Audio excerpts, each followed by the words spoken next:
My name is Elena Harper, and I was 34 years old the night my family announced a Mediterranean cruise for every person they loved. Then they told me I was staying home. It happened in front of 28 people at my parents' 35th anniversary dinner, under a chandelier my mother had rented because she said our normal dining room light made everyone look poor. My father lifted his champagne glass and said, "To celebrate 35 years, Margaret and I are taking the whole family on a 12-day cruise through Italy and Greece." My sister screamed. My brother-in-law hugged my father. My mother dabbed at her eyes like she had just been handed an award for generosity. And for one stupid, beautiful second, I thought whole family meant me too. I had never seen Greece. I had never used my passport. I had not taken a real vacation since I was 26, when I drove 4 hours to Door County and spent most of the weekend answering my mother's calls about where she had stored the Easter linens. So I smiled. I actually smiled. Then I asked, "What day do we fly out?" My mother's face changed. Not much, just a small tightening around the mouth. My father looked down at his glass. My sister, Claire, suddenly became very interested in the napkin in her lap. And in front of every person in that private dining room, my mother said, "Oh, honey, you are not coming. Someone has to stay behind and take care of the house, the dogs, and Claire's boys. You know how much they depend on you." 28 people heard it. 28 people watched my place in the family become a job description. My father added, "It would not really be a vacation for you anyway, Elena. You are better with routines. Better with routines. Better with laundry. Better with children who were not mine. Better with making sure everybody else's life kept moving, while mine sat quietly in the corner, folded and waiting." But here is what they did not know. I had been keeping a secret for 4 years. A secret wrapped in muslin, packed in garment bags, hidden behind the winter coats in the back of my apartment closet. A secret that had already found its way to a gallery owner in Asheville, North Carolina. And that night, while my mother smiled for the room, and my sister handed me a list of instructions for the children I had never agreed to watch, I decided I was finally done being useful to people who could not be bothered to love me. Before I tell you what happened at the gallery opening, I need you to understand the role I had in the Harper family. Every family has one. The golden child. The funny one. The successful one. The difficult one. In my family, I was the dependable one. That sounds good until you understand what it really means. Dependable meant I was the person everyone called when something broke, spilled, needed hemming, needed organizing, needed watching, needed carrying, needed forgiving. Dependable meant I got thanked in sentences that still gave me more work. "Elena, you are such a lifesaver. Can you also pick up the cake?" "Elena, you are so good with kids. Can you take the boys for the weekend?" "Elena, since you are already here, can you stay and help clean up?" I lived in Madison, Wisconsin, in a second-floor apartment above a dentist's office, with windows that rattled when the buses went by, and radiators that clanked all winter like old bones. I worked as a claims coordinator for a small insurance company. Not glamorous, not impressive, steady, detailed. The kind of work my father called sensible when he remembered to ask about it. which was almost never. My sister Claire was 2 years younger and somehow had been younger her entire life. She was 32, married to a financial advisor named Brad, with 2 sons, Noah and Mason, and a house with white oak floors that she described as minimalist, even though it took 4 people to keep it clean. Claire had never been asked to be dependable. Claire was delicate. Claire was overwhelmed. Claire was doing her best. I was the one who got called when Claire's best needed a ride, a casserole, or a weekend of free childcare. My mother, Margaret Harper, had perfected the art of turning a request into a moral test. Elena, your sister is exhausted. Elena, the boys adore you. Elena, you do not have the same obligations. By obligations, she meant husband. By obligations, she meant children. By obligations, she meant a life that looked useful to her. My father, Richard, was not cruel in a loud way. He was worse. He was passive, with perfect posture. He sat in his recliner, read financial magazines, and let my mother decide which daughter mattered more in any given moment. He loved me, I think, but he loved comfort more. And comfort, in our family, meant letting me absorb the inconvenience. At Thanksgiving, I arrived before sunrise to prep the turkey because my mother said she could not manage heavy pans anymore. Claire arrived at noon wearing cream cashmere and apologizing because the boys had a rough morning. At Christmas, I wrapped everyone's presents, including my own, because my mother hated uneven tape.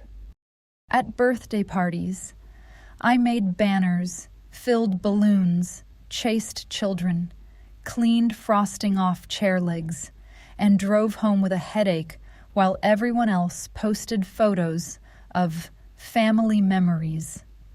No one ever asked whether I had eaten. No one ever asked whether I wanted to sit down. The year I turned 33, my mother gave me a sewing basket for my birthday.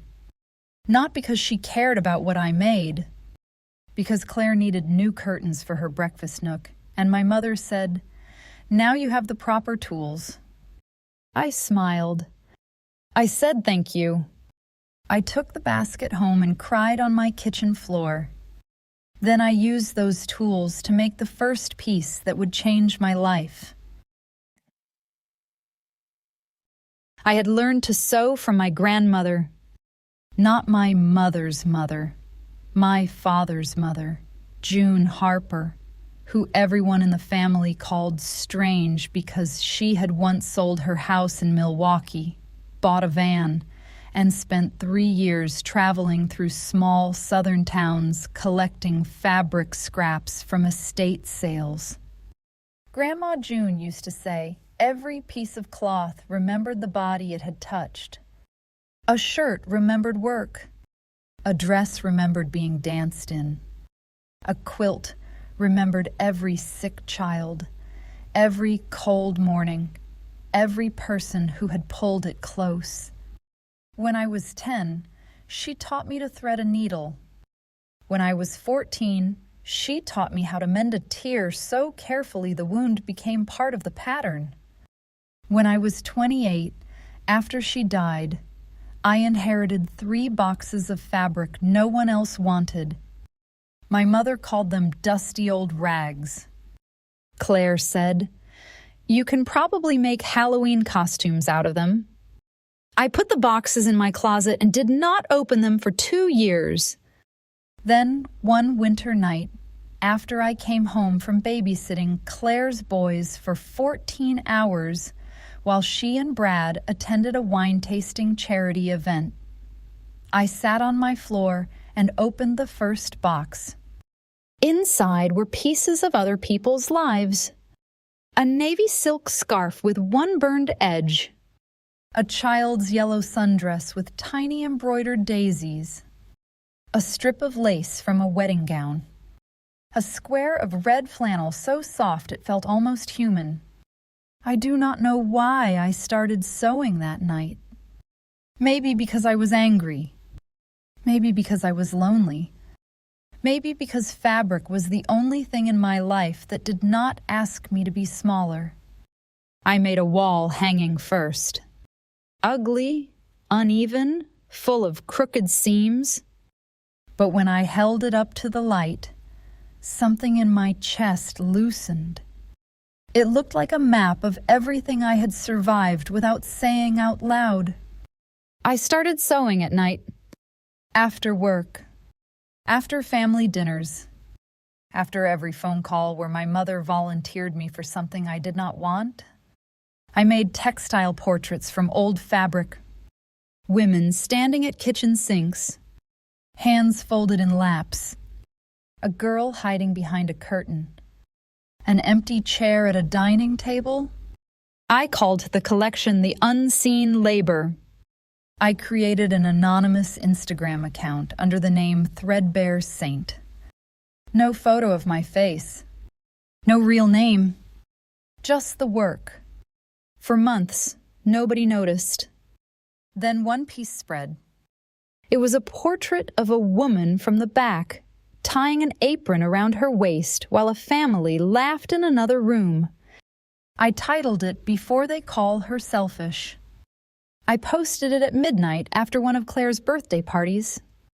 By morning, it had been shared thousands of times. Comments came from women I had never met. This is my mother. This is me. I did not know other people felt this. Who are you? I did not answer. I kept sewing. Within 4 years, the account had nearly 20,000 followers. A small textile magazine featured one of my pieces without knowing my real name.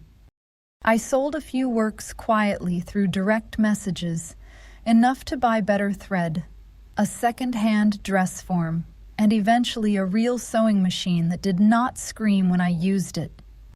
No one in my family knew. They knew I sewed. Of course. They knew because they used it. They brought me pants to hem, curtains to shorten, costumes to fix, table runners to make, baby blankets to personalize. They did not know the difference between a person using a skill and a person being used because of it. The only person who knew was Aunt May. Aunt May was my father's younger sister, Grandma June's daughter, and the official Harper family cautionary tale. She lived in Asheville, North Carolina, where she ran a small fabric shop and teaching studio called Blue Thimble. My mother described it as quaint, which was her word for anything she secretly thought was beneath her.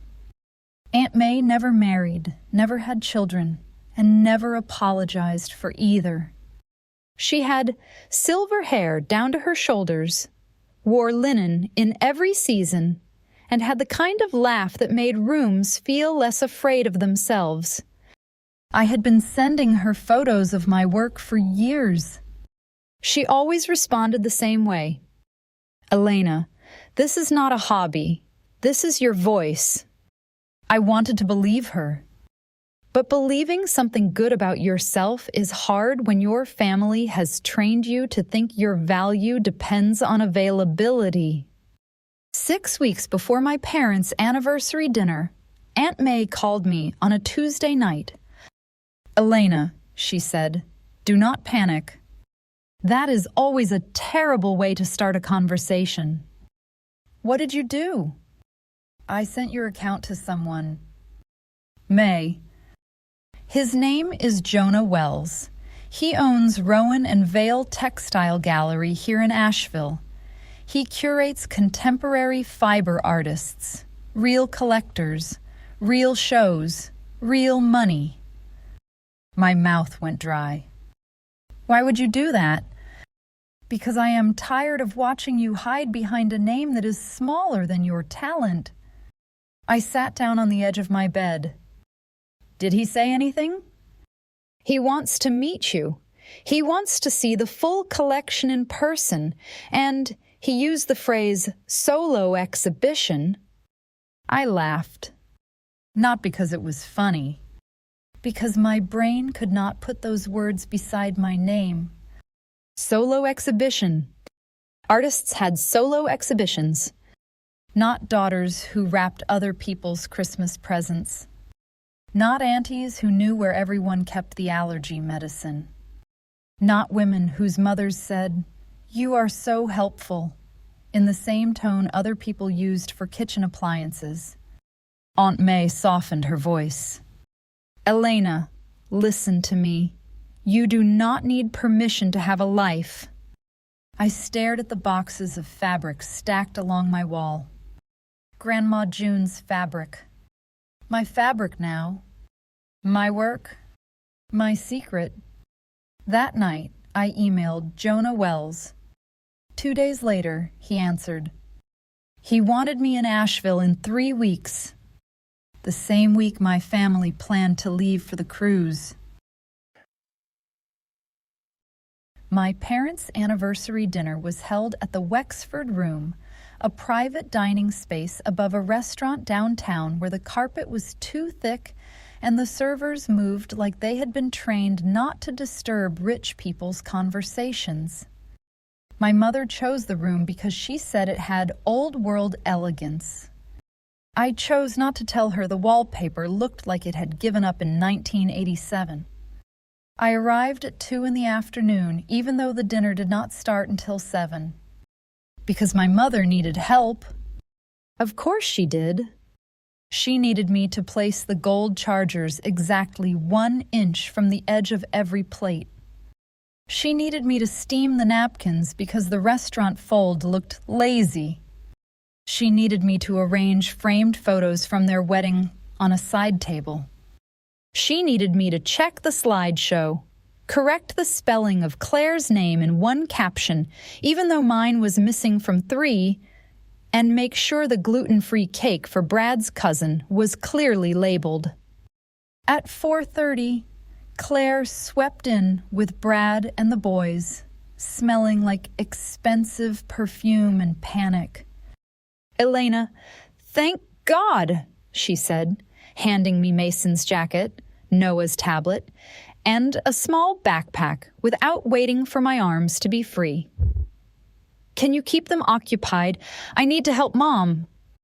Claire's version of helping Mom involved standing near the floral arrangements and saying, "That looks nice." I took the boys to the hallway and let them play games on the tablet because I was too tired to be the educational aunt.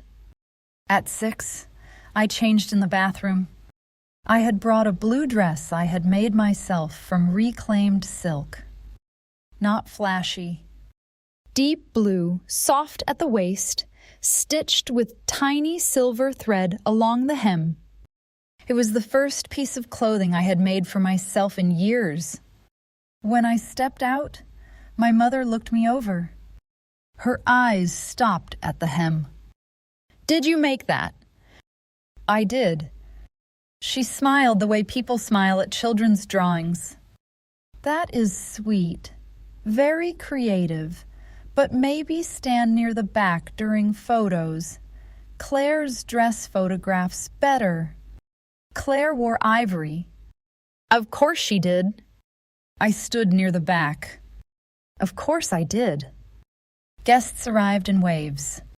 Neighbors, old work friends, church couples, Claire's in-laws, people who greeted me with, "You are still in Madison," as if Madison were a temporary illness. Dinner began at 7:30. I sat at the far end of the table between a retired dentist and the service hallway. The boys sat beside me because they behave better when Elena is near. I cut their chicken, wiped ketchup from Mason's sleeve, took Noah to the bathroom twice, and missed my father's toast because Mason dropped a fork and burst into tears. At 9, dessert arrived. My father stood, glass in hand. The room hushed. He spoke about 35 years of marriage, partnership, faith, sacrifice, and family. My mother touched his arm at the word sacrifice. I almost laughed. Then he made the announcement. The truth is, Margaret and I wanted to mark this milestone in a way our family would always remember. So next week, we are taking the whole family on a Mediterranean cruise. Venice, Athens, Santorini, the works. The room erupted. Claire put both hands over her mouth. Brad said, "Richard, that is incredibly generous." The boys shouted about boats. My mother looked around the room, drinking in admiration like it was champagne. And I foolishly felt happy. I imagined blue water. A white dress on a balcony. Walking through a market where nobody knew me as the woman who could fix things. I imagined taking photographs of laundry hanging between old buildings. I imagined breathing. What day do we fly out? I asked. That was all. 6 words. The table shifted. My father looked at my mother. My mother looked at Claire. Claire looked away. Elena, my mother said gently, and I hated that tone before she finished my name. You are not coming, honey? The room went very still. My fork was in my hand. I remember that. I remember the weight of it. My mother continued. Someone has to stay here. The dogs cannot board because Baxter gets anxious. The boys' camp is closed that first week, and Claire and Brad deserve time to enjoy the trip. We thought you would understand. We? I asked. My voice sounded strange. My father cleared his throat. It makes the most sense. You are the most flexible. Claire reached for my hand. Elena, please do not make this awkward. Do not make this awkward. As if I had created the awkwardness by bleeding when they cut me. Brad added, the boys love being with you, and honestly, it saves everybody a lot of stress. Everybody, not me. Never me. A woman near the middle of the table looked down at her plate. The retired dentist beside me coughed into his napkin. Someone whispered, "Oh, dear." My mother's eyes hardened. Do not embarrass your father tonight. So I smiled. That is what I had been trained to do. I placed the fork on the table. I folded my hands in my lap. I said, of course, I understand. And I did. For the first time in my life, I understood everything. They did not forget to include me. They included me exactly where they wanted me. At home. With the dogs. With the children. With the tasks. Out of the photos. Out of the story. Out of the family. Unless someone needed something. After dinner, Claire followed me into the restroom. I was washing my hands, even though they were already clean. She closed the door and sighed like she was the injured party. Elena, I know that was uncomfortable. Was it? Do not be like that. Mom and Dad spent a fortune on this cruise. They are being really generous. To everyone except me. She flinched, then recovered. It is not like that. You do not even like travel that much. When have I ever said that? You just seem more comfortable at home. There it was again. The family myth of Elena. Comfortable. Flexible. Dependable. Available. Claire stepped closer. Look, I know it sounds unfair, but Brad and I have been so stressed. The boys are a lot right now. I need a break before school starts. And I do not? She blinked. The question had never occurred to her. Then she smiled in the coaxing way she had used on me since childhood. I will bring you something from Greece, something handmade. You love handmade things. I almost laughed. Instead, I said, I need to go. Elena. What? She hesitated, then pulled out her phone. I already made a list for you. The dog's feeding schedule, the boys' activities, mom's plants, the dry cleaning, and a few small things for the house. Also, can you finish the cushion covers for my sunroom before we leave? The fabric is in my trunk. A few small things. I looked at her phone. A list of 37 items. 37 ways to use me while they sailed through the Greek islands. And in that moment, I felt something go quiet inside me. Not break. Not explode. Just go quiet, like a door closing softly. I will look at it, I said. Claire smiled, relieved. Thank you. I knew you would come around. I left her in the bathroom and walked back to the dining room. The party was winding down, guests hugging, laughing, complimenting my mother on the evening. My mother waved me over.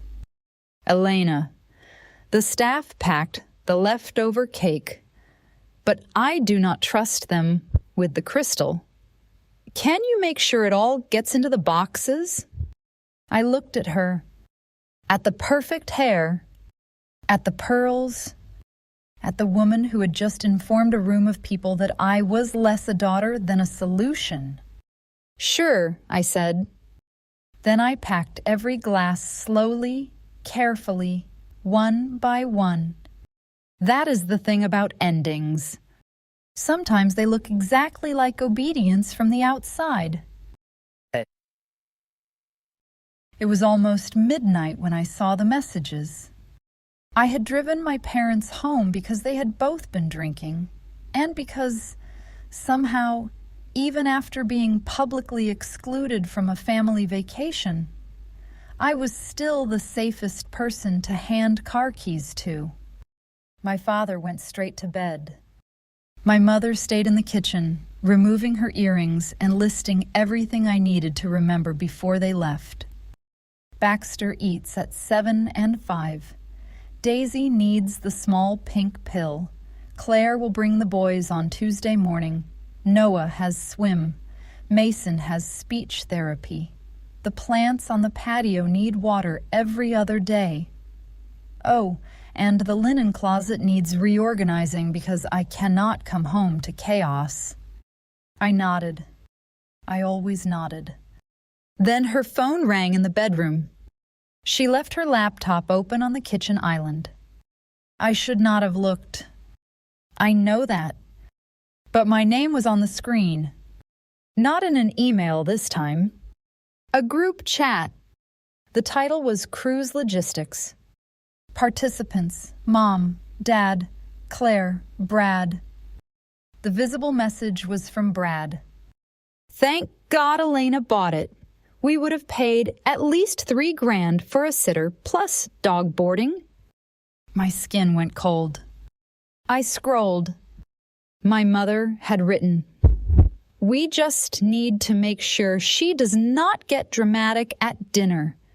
Presented as helping the family. Claire, she might be hurt. My mother, she will get over it. She always does. Brad, built-in help is underrated. My father, are we sure she does not have plans? My mother, Richard, please. Elena never has anything important. Claire had added a laughing emoji.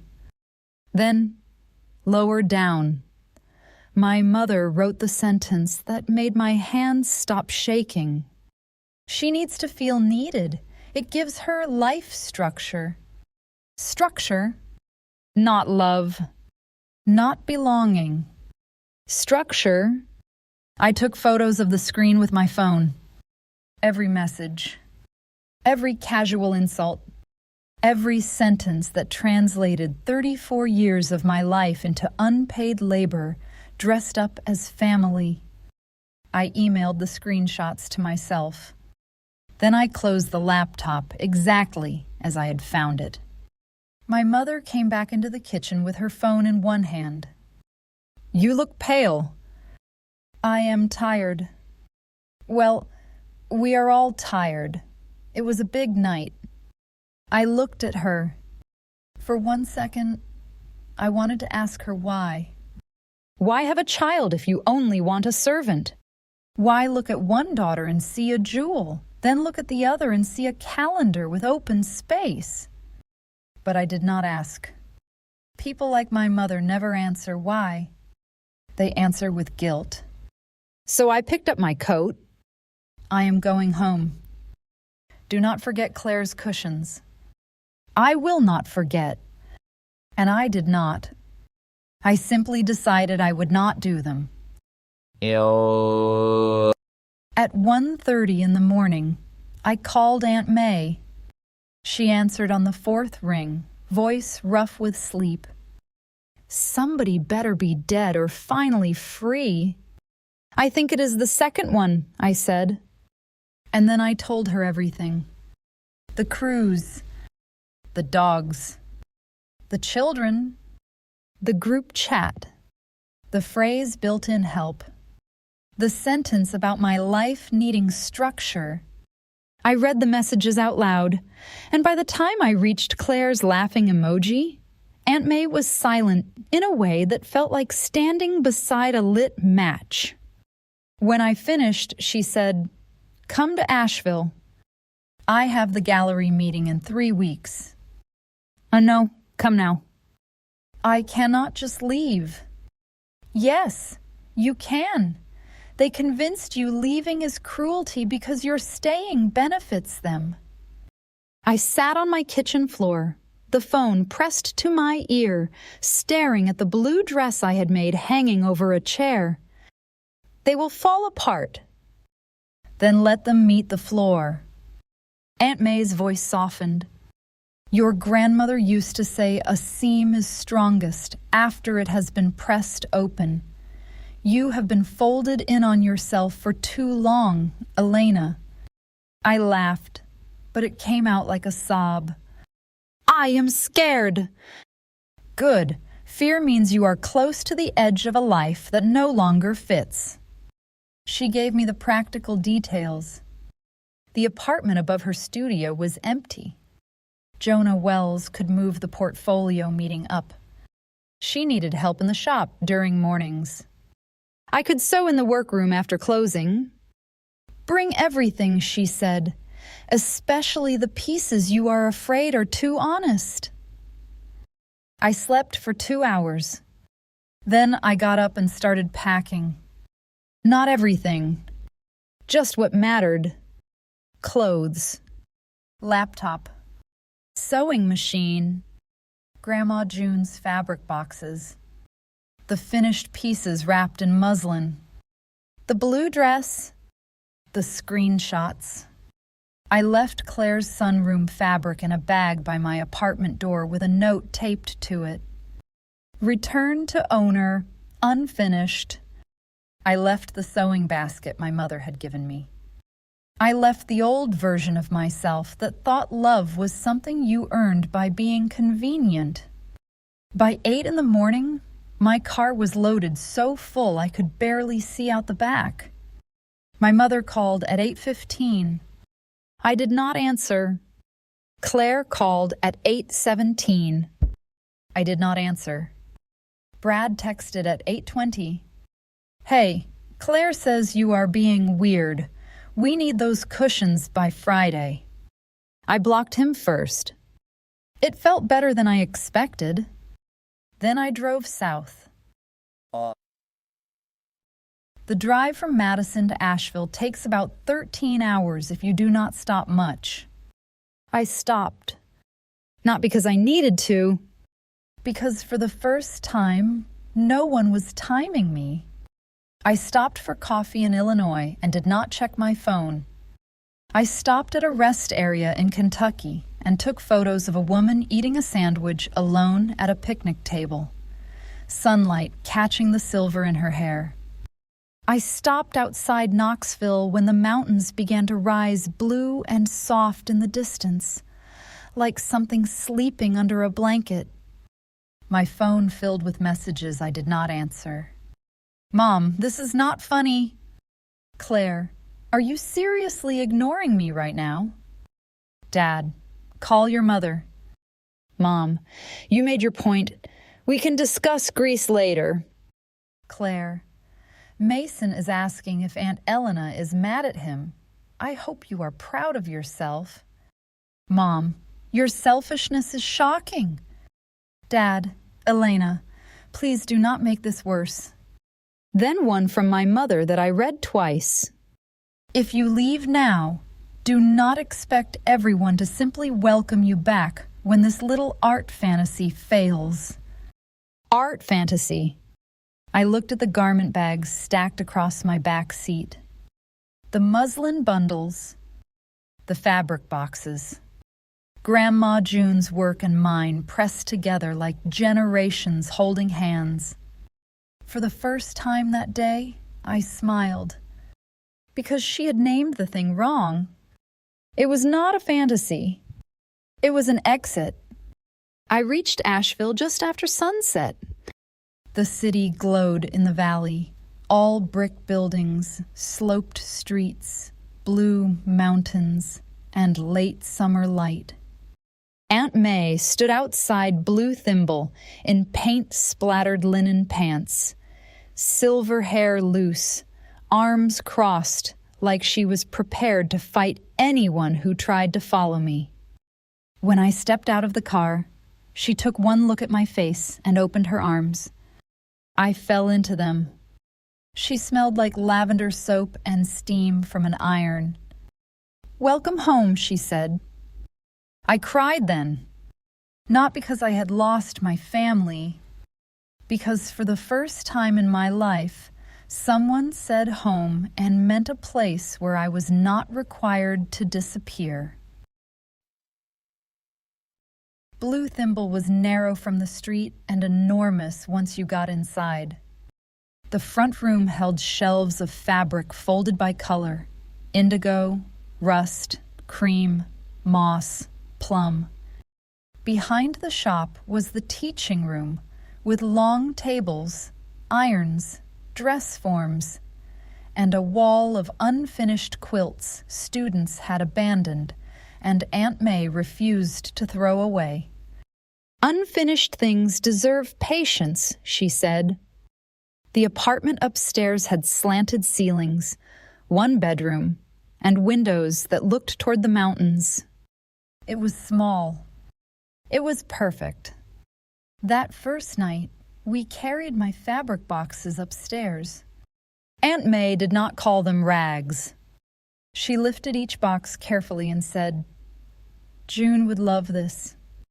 The next morning, I woke at 6 to the smell of coffee and steam. By 7, I was downstairs learning the register. Customers came in asking about thread weight, quilt backing, zipper repairs, beginner classes.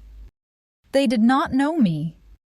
They did not know I was the daughter who had finally stopped answering.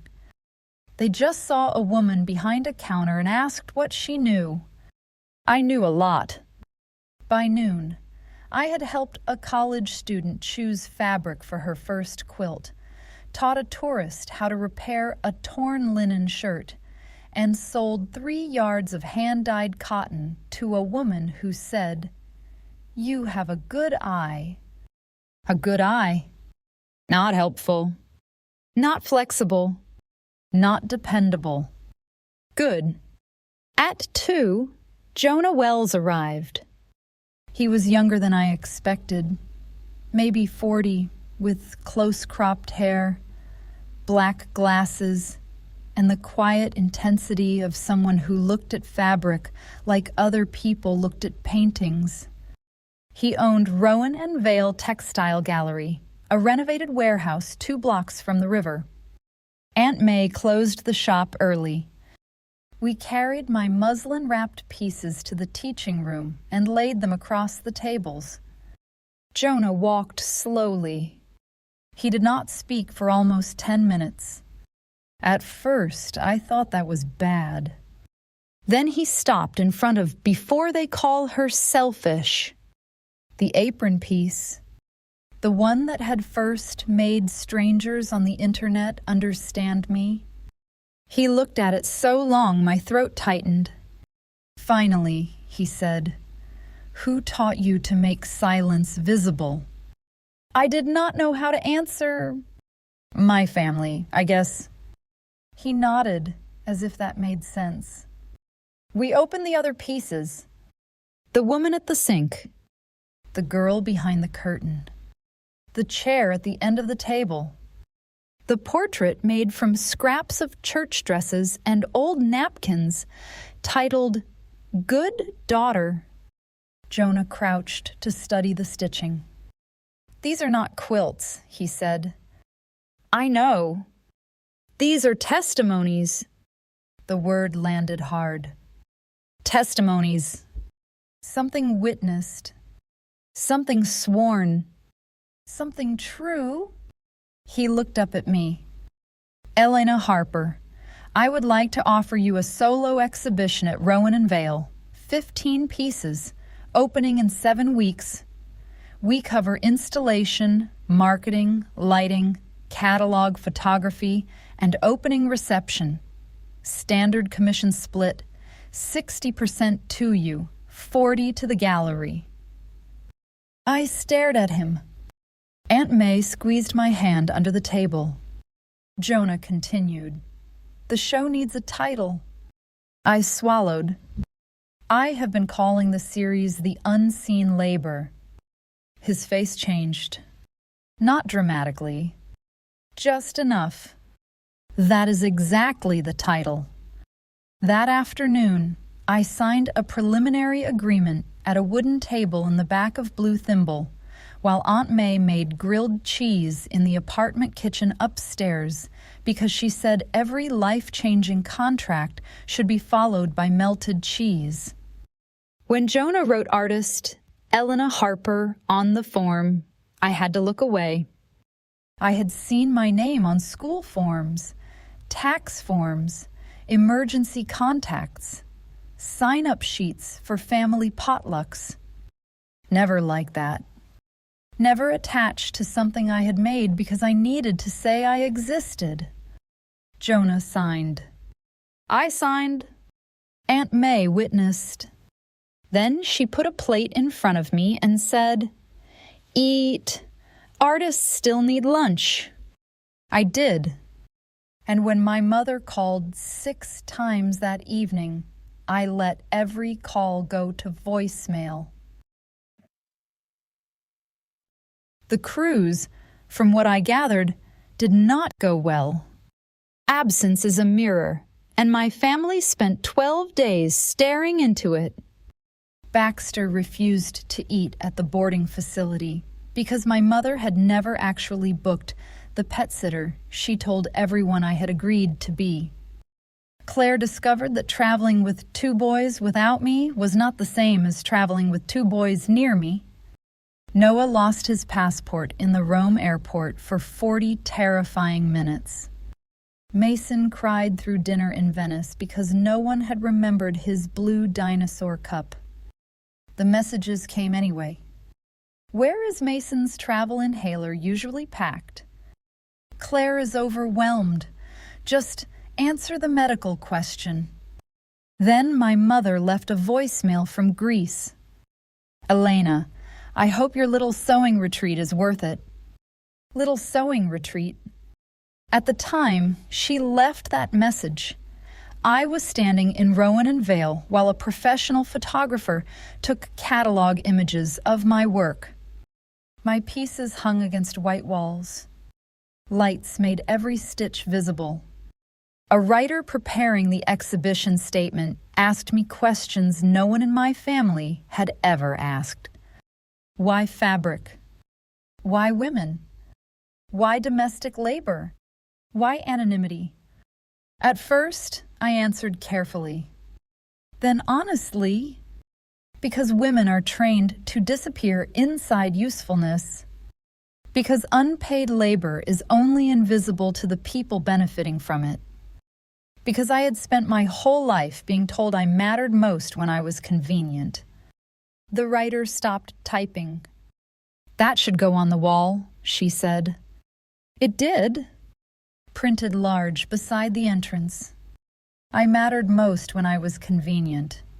Sometimes truth feels like shame before it becomes freedom. The night of the opening, I wore the blue dress again. The one my mother had called sweet. Aunt May pressed it that afternoon and cried when she thought I was not looking. The gallery smelled like wood, wine, and rain. 15 pieces hung on the walls. The unseen labor. A table near the entrance held exhibition catalogs with my name on the cover. Elena Harper, not threadbare saint. Me. People arrived slowly at first, then all at once. Collectors, local artists, 2 magazine writers, and women from Aunt May's quilting circle who treated the opening like the Oscars. I stood near the center with a glass of sparkling water I did not drink, answering questions about seam direction, inherited fabric, memory, domestic expectation, and the difference between mending something and erasing the fact that it was torn. At 7:30, Jonah found me. Breathe, he said. I am breathing. You are holding air in your face. I exhaled. He smiled. Also, good daughter sold. I stared at him. What? Red dot, $5,000. My hearing went strange. The gallery blurred for half a second. $5,000. For a piece I had sewn from old napkins, pillowcase lace, and a strip of Claire's bridesmaid dress I had once been asked to alter for free. A woman bought it because she said it reminded her of her mother. I had to step into the back hallway and cry into a paper towel. Aunt May found me there. First sale? I nodded. She took the paper towel from my hand and replaced it with a real handkerchief. June would be unbearable right now, she said. Absolutely unbearable with pride. I laughed through tears. When I returned to the gallery, there were 2 more red dots. Before They Call Her Selfish had sold for $6,000. The empty chair had sold for $3,800. People were seeing the work. People were seeing me. And then the front door opened. Claire walked in. For a second, my brain refused to understand what my eyes were seeing. She stood near the entrance in a cream linen dress, sunburned across the shoulders, sunglasses pushed onto her head, expensive purse tucked under one arm. Brad was behind her, holding Mason, who was asleep on his shoulder. Noah dragged a small suitcase with a broken wheel. They looked exhausted. They also looked angry. Claire scanned the room. Her eyes moved over the walls, the guests, the wine table, the catalogs. Then she saw me. Elena, she said, loud enough that several people turned. She crossed the room quickly, smiling too brightly. Oh my God, Elaine, there you are. We have been trying to reach you for days. I did not move toward her. Claire, this is unexpected. Unexpected? She laughed, but there was no humor in it. You disappeared. I moved. You ran away. I made a choice. Brad shifted Mason higher on his shoulder. He nodded at the wall behind me. So this is the thing? The thing. My exhibition. My work. My name on the wall. The thing. Aunt May appeared beside me like a soft wall. Claire, she said. Brad. Claire barely looked at her. Elena, we need to talk privately. I am in the middle of my opening. I know, and this is all very nice. She waved her hand toward 15 pieces of my life as if she were approving a school craft fair. But we have a real problem. There it was, the sentence that had raised me. We have a real problem. Meaning, Elena, become the solution. The boys' school year starts Monday, Claire continued, lowering her voice as if that made this reasonable. My sitter quit while we were on the cruise. Mom is furious. Brad has client meetings all week, and I cannot handle everything alone after that trip. I need you to come back for a few weeks, just until I find someone. I looked at her.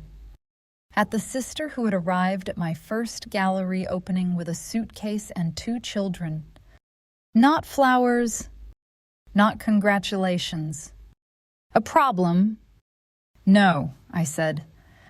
Claire blinked. What? No. Elena, do not do this here. You came here. Brad stepped forward. Look, nobody is saying you cannot have your hobby. Behind me, Aunt May made a sound like a knife being sharpened. Brad continued. But family responsibilities do not disappear because you are having some art night. Some art night. Jonah, across the room, had gone still. The writer from the magazine turned slightly, pen in hand. A collector near Good Daughter stopped pretending not to listen. Claire's smile tightened. Elena, the boys miss you. Mason cried for you in Santorini. That is unfortunate. That is all you have to say? I love the boys. I am not their child care. Claire's eyes filled with tears. In another room, in another life, those tears would have done exactly what they were meant to do. I would have apologized. I would have packed. I would have told Aunt May something came up and let my own work become background again. Not tonight. Tonight, 15 pieces of me hung on the walls. Tonight, strangers had paid thousands of dollars for the truth my family kept calling inconvenience. Tonight, I knew the difference between being needed and being loved. Claire, I said, quietly enough that she had to listen. I am not coming back to Madison to rescue your schedule. Her tears became real then. Or maybe they had always been real. People can truly cry over losing control. I do not understand what happened to you, she whispered. I looked around the gallery. At the fabric. At the red dots. At my name. I happened to me. The door opened again 20 minutes later. My parents walked in. Of course they did. If Claire was the knife, my mother was the hand that sent it. Margaret Harper entered Rowan and Vale wearing a camel coat and the expression of a woman prepared to be disappointed in public. My father followed behind her, looking smaller than he had at the anniversary dinner. Travel had not been kind to either of them. My mother's hair was perfect, but her eyes were tired. My father had the faint sunburned confusion of a man who had spent 12 days discovering his wife's plans only worked when someone else did the labor. Elena, my mother said, The room quieted in waves. My name moved through the gallery. Not because of her. Because it was on the catalogs. On the wall. On the work. I stood where I was. Oh, Mom. She looked around, her mouth tightening. So this is what was more important than your family? Aunt May stepped forward. I touched her arm. This one was mine. Yes, I said. The words surprised both of us. My mother blinked. Yes? Yes, this was more important than being left home to watch dogs, children, plants, laundry, and everyone else's life while you took family photos without me. A murmur moved through the room. My mother lowered her voice. Do not embarrass yourself. That almost made me smile. She still thought embarrassment was something she could control by naming it. You announced to 28 people that I was not part of the family vacation because I was more useful at home. I think we passed embarrassment already. My father cleared his throat.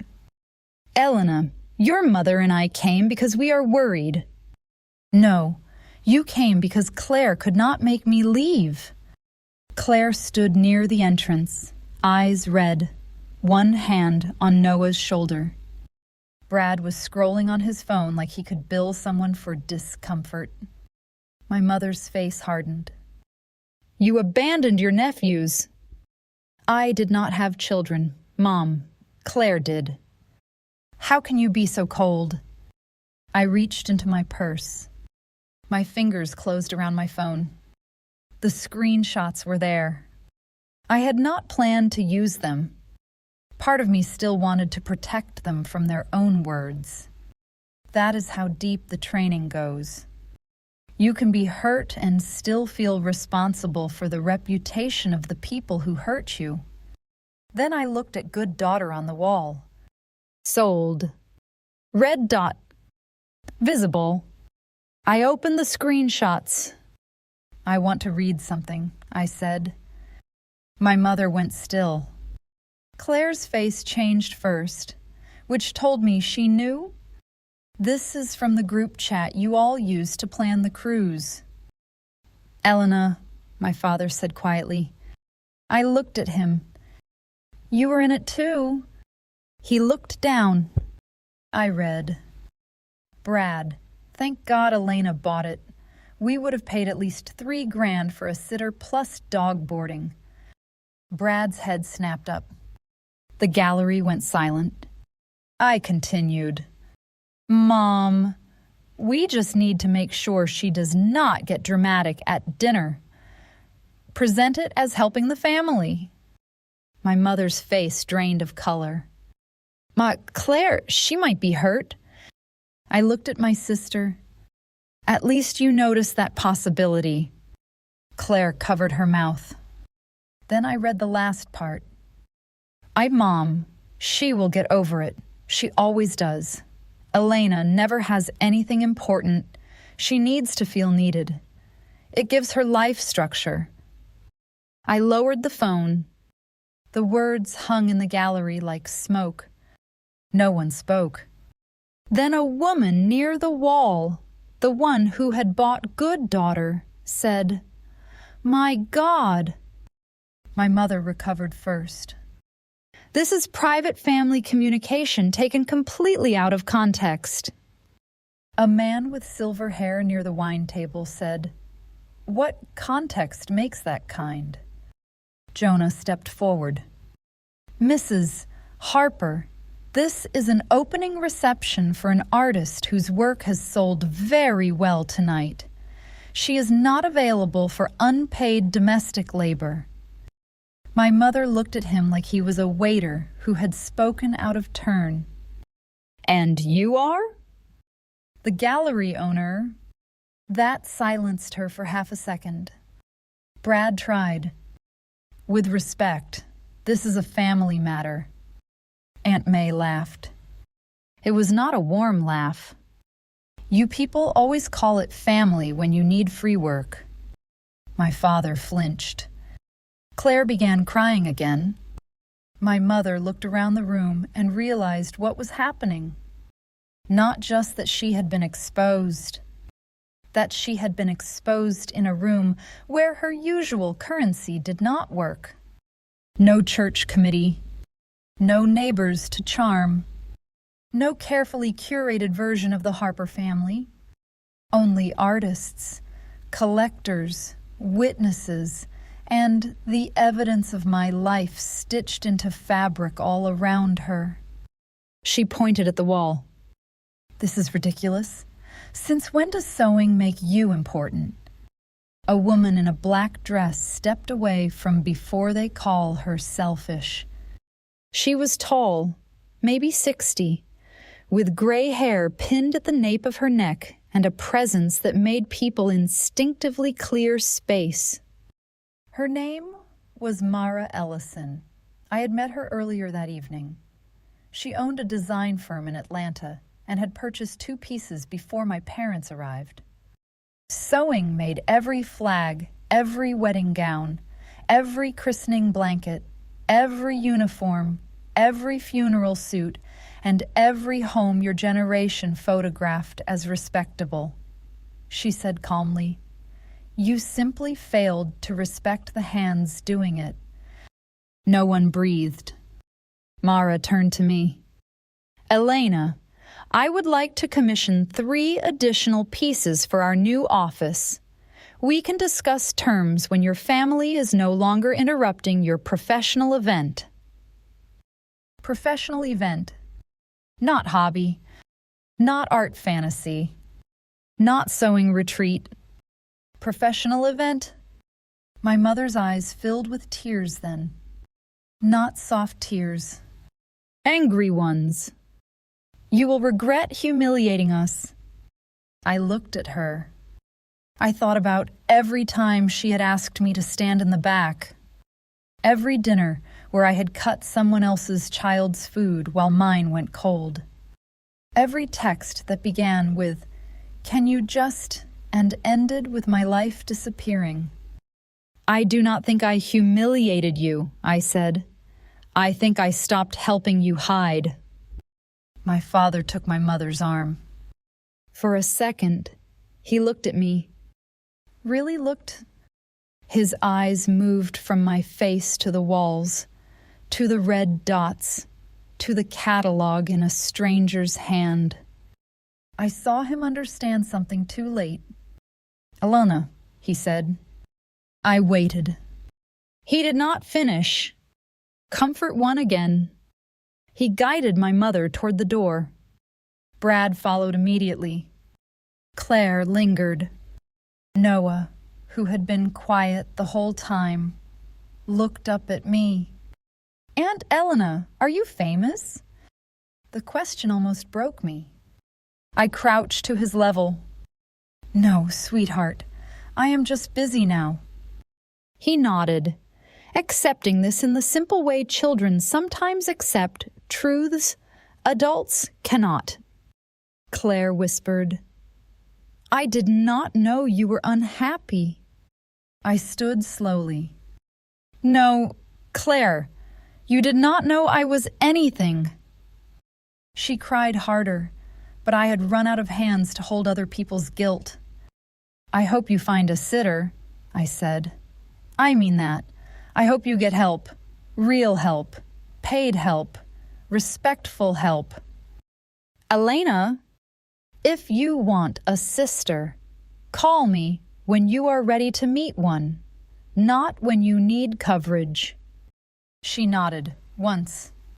Then she left. The door closed. The gallery stayed silent for a moment. Then Aunt May said, "Well, that was bracing." Someone laughed. Then Jonah started clapping. Not loudly. Just once, then again. Mara joined. Then others. The applause moved around the room, not wild, not theatrical, but steady. A recognition. a seam pressed open. I stood in the center of my own work and let myself receive it. For once, I did not rush to clean up the mess.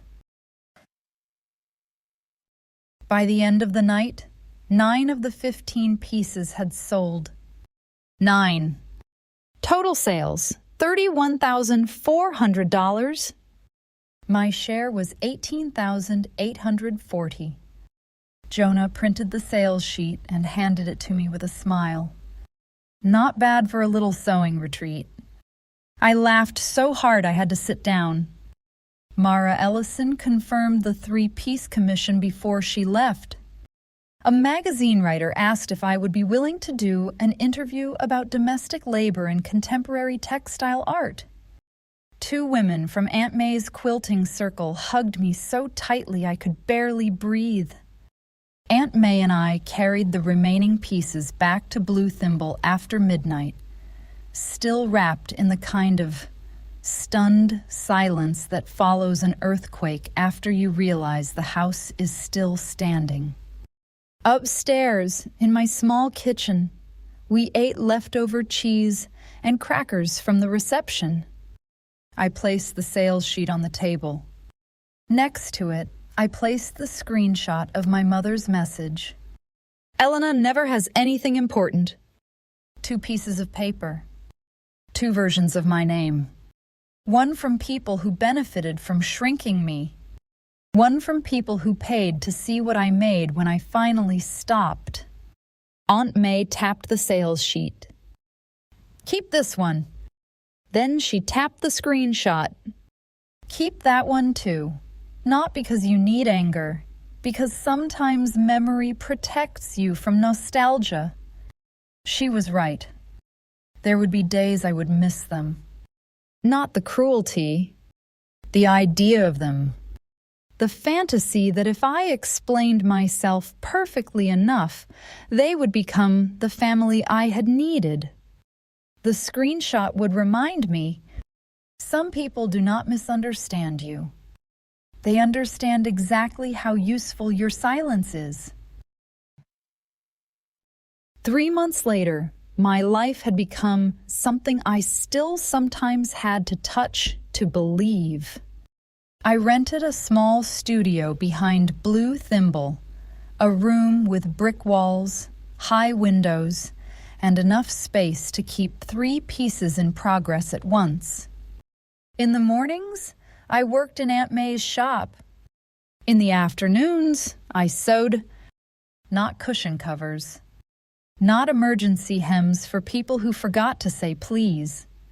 My own work.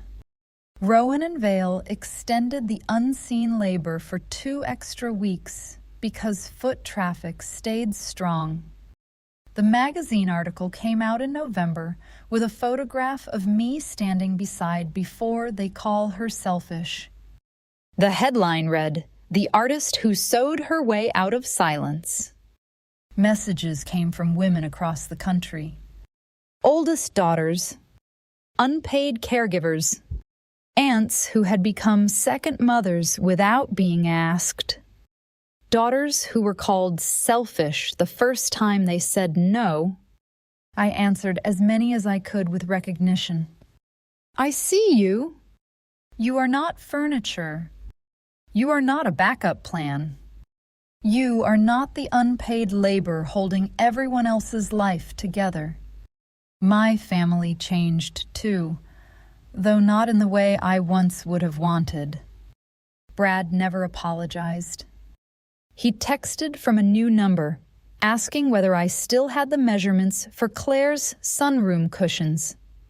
I sent him the number of a local upholsterer and blocked that number too. Claire texted in December, not asking for help. Just a photo of the boys decorating a Christmas tree. I replied, "They look happy." She wrote back, "They miss you." I answered, "I miss them too. When you are ready to visit as my sister, not my scheduler, let me know." 2 weeks later, she wrote, "I am trying to understand the difference." That was more honest than an apology. My mother left voicemails for a while. At first angry, then wounded, then formal. Elena, your father's birthday is next month. It would mean a lot if you came home. Home. That word again. I did not go.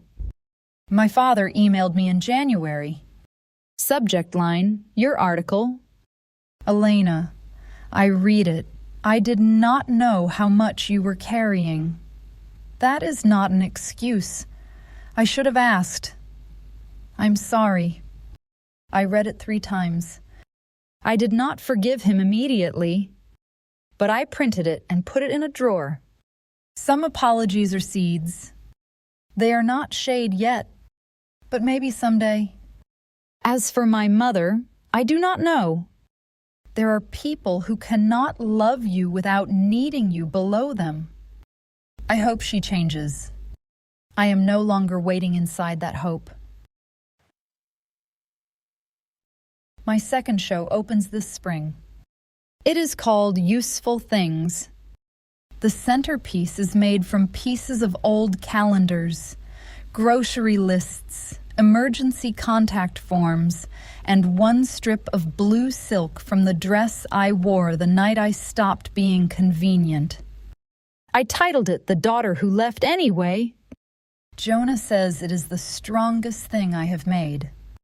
Aunt May says Grandma June is absolutely insufferable in heaven right now. I choose to believe both.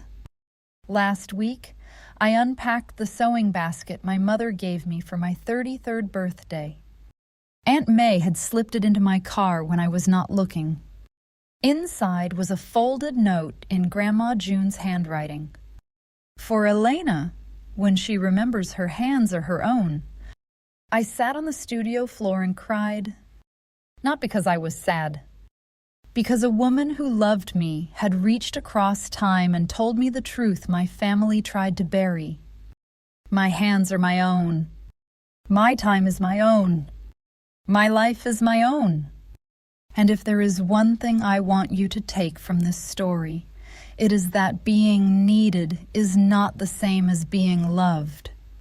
Sometimes people call you dependable because it sounds nicer than controlled. Sometimes they call you selfish because you stopped being useful on command.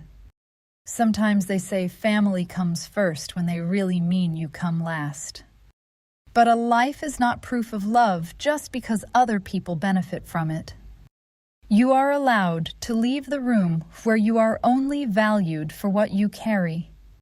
You are allowed to build something no one in that room understands.